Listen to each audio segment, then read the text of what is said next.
لہذا نبی کریم نے ارشاد فرمایا جس نے 2 رکعت نماز اس طرح ادا کی کہ اس میں دنیا کا کوئی خیال اپنے دل میں نہ لایا، وہ گناہوں سے ایسا پاک و صاف ہو جائے گا جیسے آج ہی اپنی ماں کے پیٹ سے پیدا ہوا۔ انہیں تمام صغیرہ معاف، تمام صغیرہ۔ میری عادت ہے اگر کوئی سن رہا ہو اور اس کو اپنائے تو بہت اچھی بات ہے، میں جمعے کی نماز شروع کرنے سے پہلے نمازیوں کو یہ تلقین کرتا ہوں، یہ حدیث سناتا ہوں اور میں عرض کرتا ہوں کم از کم یہ 2 رکعت نماز ایسی پڑھیں کہ دنیا کا کوئی خیال نہ آئے۔ مجھے اللہ کی رحمت سے امید ہے اگر آپ اس میں کامیاب ہو گئے تو یہ جمعہ ہی آپ کے سابقہ گناہوں کا کفارہ بن جائے گا۔ ابھی یاد رکھیے کہ آپ جنت کا تصور لائیں، دوزخ کا، موت کا، مکہ، مدینہ، اسی طرح آخرت، عذابات قبر، یہ سب دنیا کی چیزیں نہیں ہیں، آخرت کی ہیں نا، تو نماز میں ان کے پر توجہ رکھیں۔ دنیا کا خیال آنا برا نہیں ہے، اس میں مشغول ہو جانا برا ہے، یا جان بوجھ کر لانا برا ہے، ٹھیک ہے؟ سیدھے سرکار نے فرمایا لانا، آنے کو منع نہیں کیا، آئے گا، خیال آئے جھٹک دیں، خیال آئے۔ میں نے آفر پوچھا تھا کہ رمضان میں عورتیں حیض روکنے والی گولیاں استعمال کر سکتی ہیں کہ نہیں تاکہ ہم روزے پورے کر سکیں؟ تو ایسا ہرگز نہ کریں۔ قرآن میں واضح طور پہ فرمایا وَلَا تُلْقُوا بِأَيْدِيكُمْ إِلَى التَّهْلُكَةِ، اپنے آپ کو ہلاکت میں مبتلا نہ کرو۔ اور یہ ہلاکت کا مطلب کوئی مارنا ہی نہیں ہوتا، کوئی بیماریوں، عذر، خرابیوں، اس طرح اپنے آپ کو غلط خرابیوں کی طرف، نقصانات کی طرف لے کے جانا سب منع ہوتا ہے۔ تو اس طرح گولیاں کھا کھا کے صرف روزے رکھنے کے لیے، حالانکہ خود اللہ نے آپ کے لیے روزے معاف فرما دی ہیں، اور پھر حیض کے ریگولر سسٹم کو اگر آپ روکتی ہیں تو اس میں بعض اوقات ایسی پرابلمز آ جاتی ہیں تو کئی سال تک چلتی رہتی ہیں، اولادوں کے مسائل بھی ہو جاتے ہیں اور دیگر مسائل پیدا ہوتے ہیں، باڈی کا سسٹم نظام آپ خراب کرتے ہیں جو اللہ نے ایک نظام بنایا ہے، جبکہ یہ مطلوب شرع بھی نہیں ہے کہ روزے ضرور رکھو، اللہ نے تو بلکہ آسانی دی ہے۔ تو اس لیے ایسی کوئی بھی دوا استعمال نہیں کرنی چاہیے، ان کے ضرور کوئی نہ کوئی سائیڈ ایفیکٹ آپ کی طبیعت پہ مرتب ہوتے ہیں، تو اس لیے مناسب نہیں ہوگا۔ ایک بھائی نے پوچھا تھا کہ کسی نے کہا کہ ہمارے یہاں پر علاقوں میں غیر مسلمین کی طرح نام رکھنے کا رواج ہے۔ یہ پڑوسی ملک سے آیا تھا کویسچن،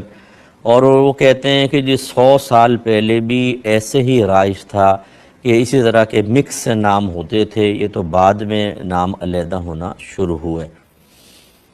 دیکھیں اس طرح کے نام رکھنا کہ مسلمان کا نام سن کر اگر کوئی اور اس میں دینی شناخت نہ ہو تو معاذاللہ اس کے بارے میں گمان ہو کہ شاید یہ کافر ہے، شریعت اس کو شدت کے ساتھ ناپسند کرتی ہے۔ ایسا کوئی بھی طرز عمل اختیار کرنا جس کو دیکھنے کے بعد مومن کے بارے میں دل میں بدگمانی پیدا ہو، شریعت اس کو سختی سے منع کرتی ہے۔ اسی لیے غیر مسلمین کے مذہبی شعار یا ایسی کوئی قومی علامت جو ان قوم کے ساتھ خاص ہو، مسلمان کو اختیار کرنا مکروہ ہوتا ہے، اور سخت مکروہ ہے کہ اس کو مسلمان کو دیکھ کر گمان ہوگا شاید یہ کافر ہے۔ تو اسی طریقے سے پھر نام کا مسئلہ ہے کہ اگر نام اس طرح کے رکھے جائیں کہ اگر ظاہری کوئی شناخت نہیں ہو، جیسے آج کل ہمارے مسلمان بے عمل ہیں اور مطلب لباس بھی بعض اوقات ایسے ہی پہنا ہوتا ہے اور نہ نماز پڑھتے ہیں نہ کچھ، اب کسی جگہ جا کے اگر اپنا تعارف کروائے گا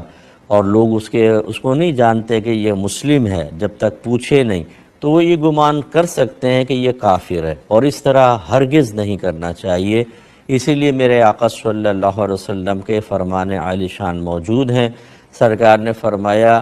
کہ انبیاء علیہم السلام کے نام پر نام رکھو، ایک روایت میں فرمایا کہ اچھوں کے نام پہ نام رکھو، ایک جگہ فرمایا کہ عبداللہ اور عبد الرحمن بہت اچھے ناموں میں سے ہیں۔ تو اچھے نام رکھنے کا مطلب اسلامی نام ہے، ہمارے ہر طرز عمل سے، ہمارے ہر جو ظاہری علامت جس سے ہم پہچانے جاتے ہیں وہ اسلام کی شناخت اور پہچان کا ذریعہ بھی ہونی چاہیے۔ اس لیے ہمارا ظاہری گیٹ اپ بھی ایسا ہونا چاہیے کہ جو ہمیں دور سے بھی دیکھ لے تو کہے مسلمان آ رہا ہے، ہم اپنا تعارف کروائیں تو مسلمانوں والا ہی ہونا چاہیے، لفظ بھی مطلب نام بھی ایسے ہونے چاہیے کہ اس سے یہ گمان نہ ہو کہ خدا نخواستہ یہ کوئی غیر مسلم ہے بلکہ مسلمان. اور پھر وہ شعار اسلامی ہمیں اختیار کرنا، مسجد میں آنا، باقاعدہ نماز پڑھنا، اس کے علاوہ اور دیگر امور جو دور سے دیکھنے میں مسلمانوں کی ظاہری علامت بنتے ہوں ان کو اختیار کر کے رکھنا، یہ بہت اچھی چیز ہے اور یہی صحابہ کرام کا